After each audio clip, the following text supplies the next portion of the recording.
timing of the pregnancy itself, especially we discussed about issues of adolescent health. Are they mature enough to be getting pregnant in the first place? And also to achieve good nutrition for women and the children. Because when women get pregnant before they are ready for it, then the possibilities of complications of pregnancy increases. I bring this slide again, we saw it in the morning from the World Bank presentation. Kenya has come a long way in terms of increasing the contraceptive prevalence rate.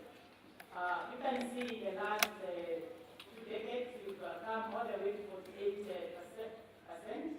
That is the number of women who are using any method of family planning. But we do have the targets which were set.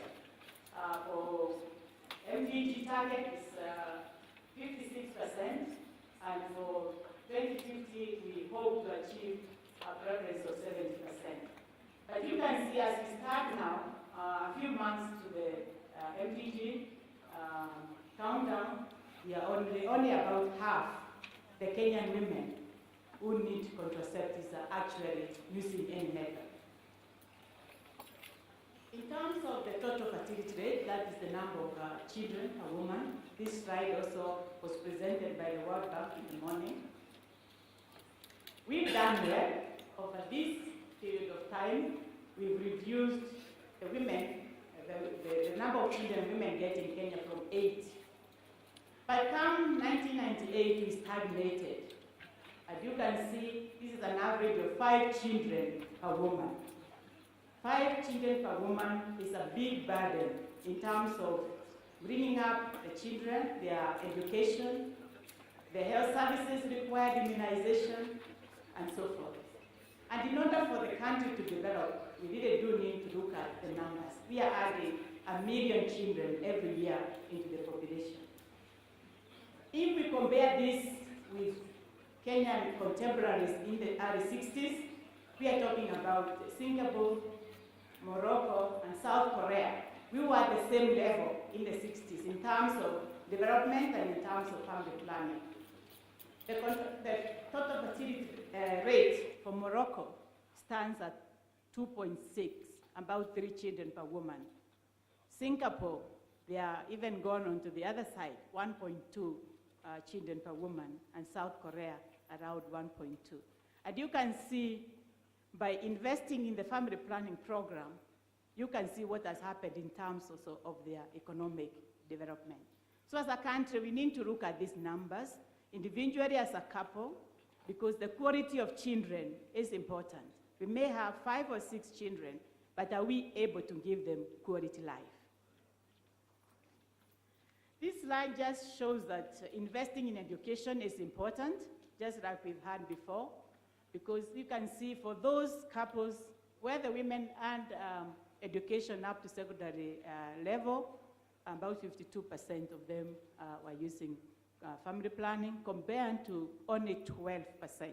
So there is inequality, there is inequity. We need to look at this because in terms of development, we have to move together as a country.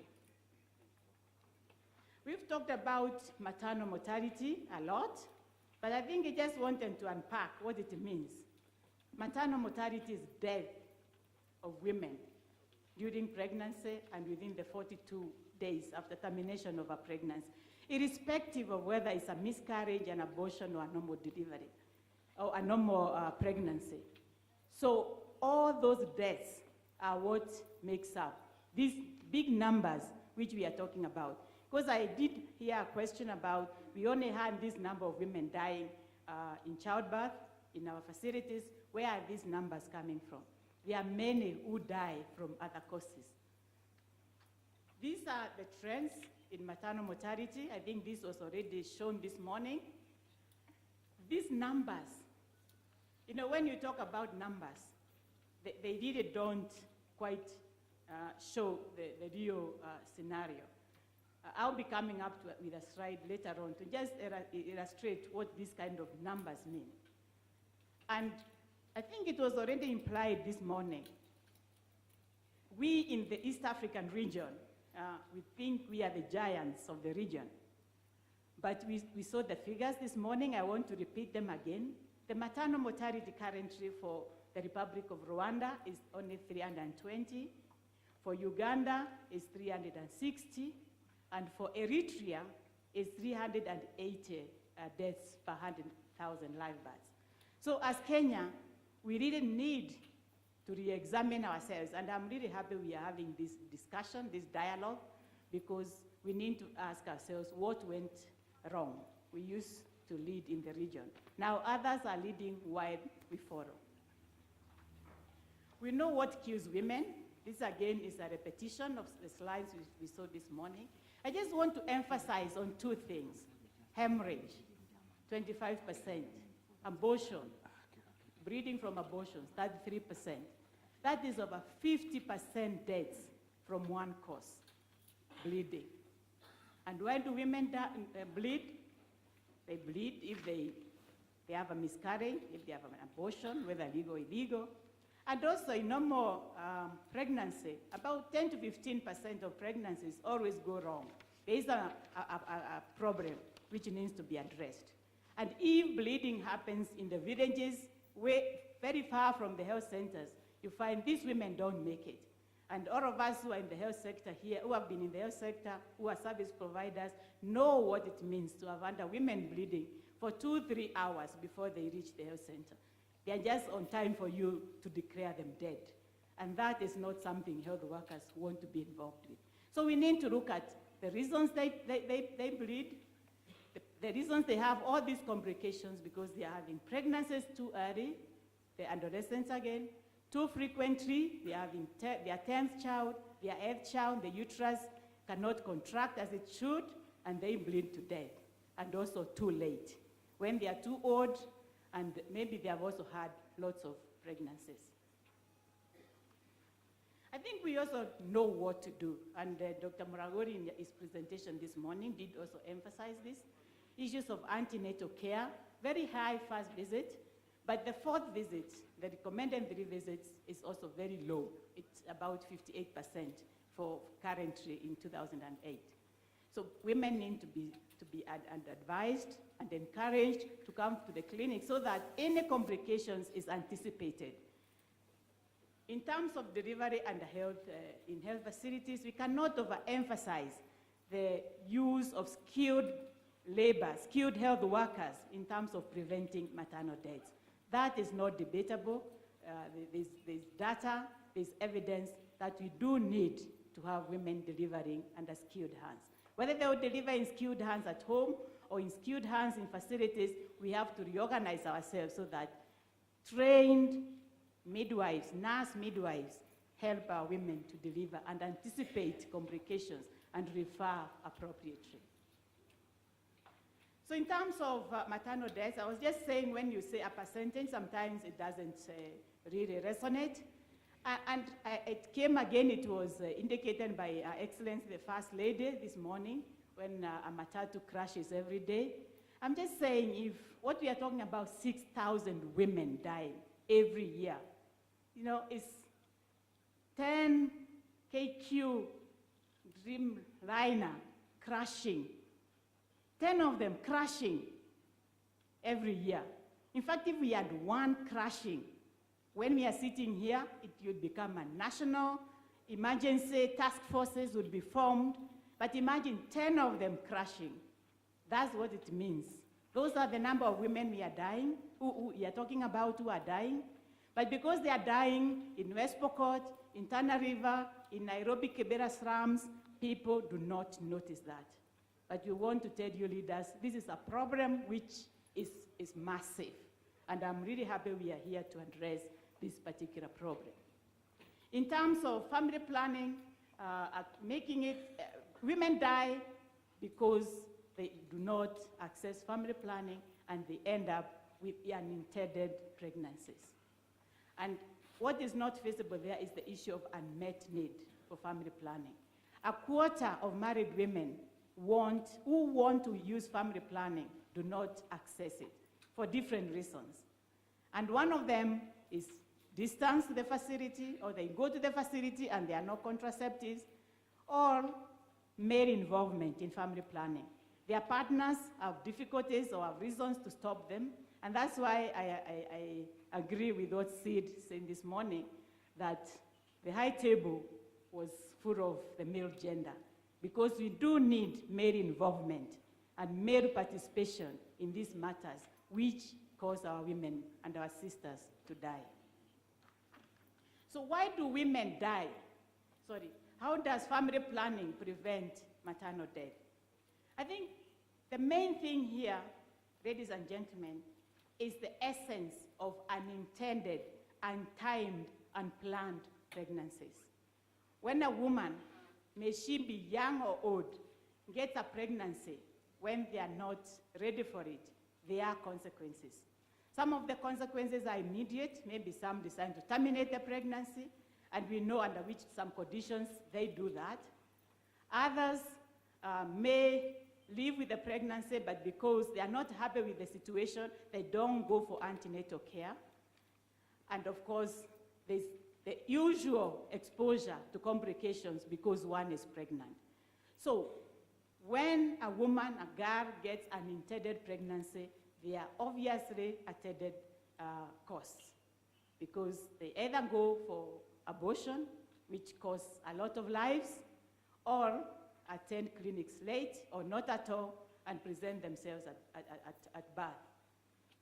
So in terms of the deaths averted by just changing this chain of reaction, WHO estimates about 30 to 35% of maternal deaths would be averted if women did not get unintended, untimed, or unplanned pregnancies. And in terms of money, for those of us who talk figures, the Kenyans' projections are that we would save about 20.4 billion Kenya shillings in 5 years if we averted this chain reaction. This money would be 8.6 billion in education, because of the numbers we said we are adding every year, 2.8 billion in immunization program, 2.7 billion in water and sanitation programs, and 5.6 billion in maternal health services. So there's reason to invest in family planning, to make sure that we avert this 30% of the 6,000 deaths. That can happen with just averting unintended, untimed, and unplanned pregnancies. In terms of HIV/AIDS and linking this to family planning, we know that majority of HIV is transmitted sexually in this country, and hence, where unintended pregnancy occurs, also HIV/AIDS can occur. And if we invest in integrated programs, family planning, maternal child health programs, HIV programs, then the chances of of people testing for HIV/AIDS and getting the relevant messages are there. In terms of unmet need for family planning, once again, especially for the HIV-positive women, this, you can see, is higher than the 24% we talked about, which means these are women who have declared themselves HIV positive. This was during the Kenya AIDS indicator survey, but they would wish not to be pregnant, but for the reasons I discussed earlier, they are not able to access family planning services. So in essence, if we address that 8% by just offering them family planning, then we would not need to invest in all those other interventions of prevention of mother-to-child transmission of HIV/AIDS.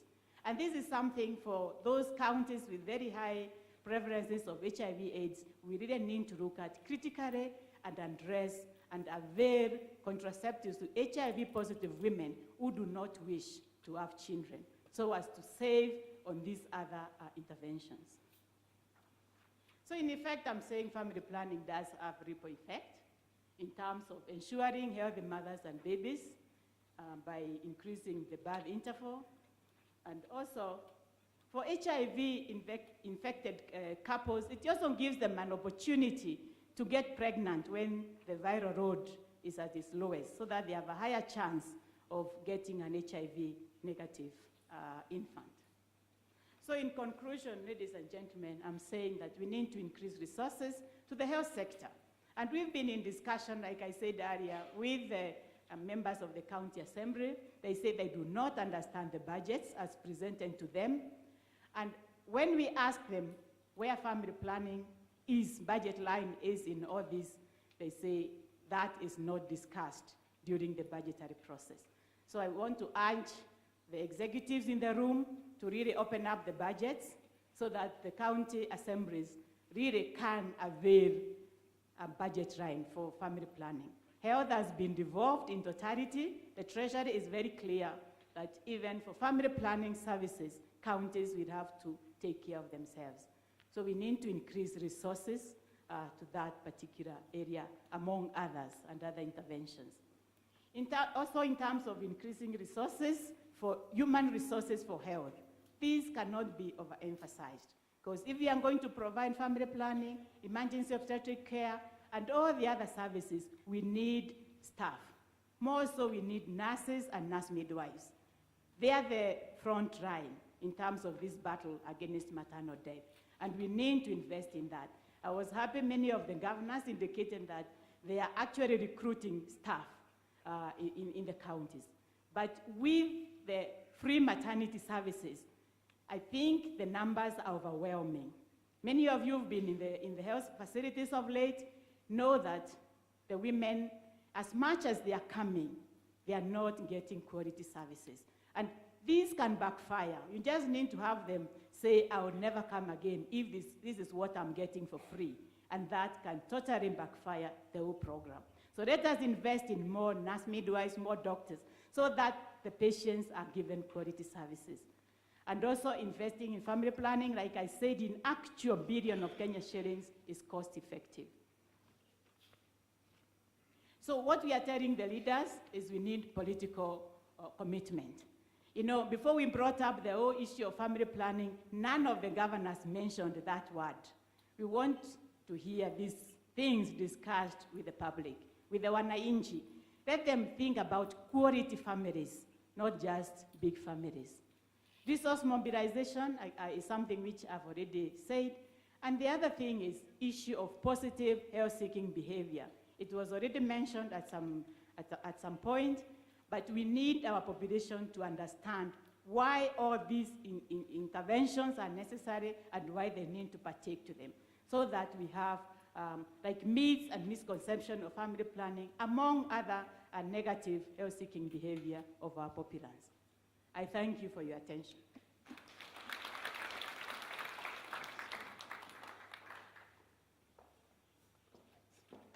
Thank you very much, Dr. Josephine.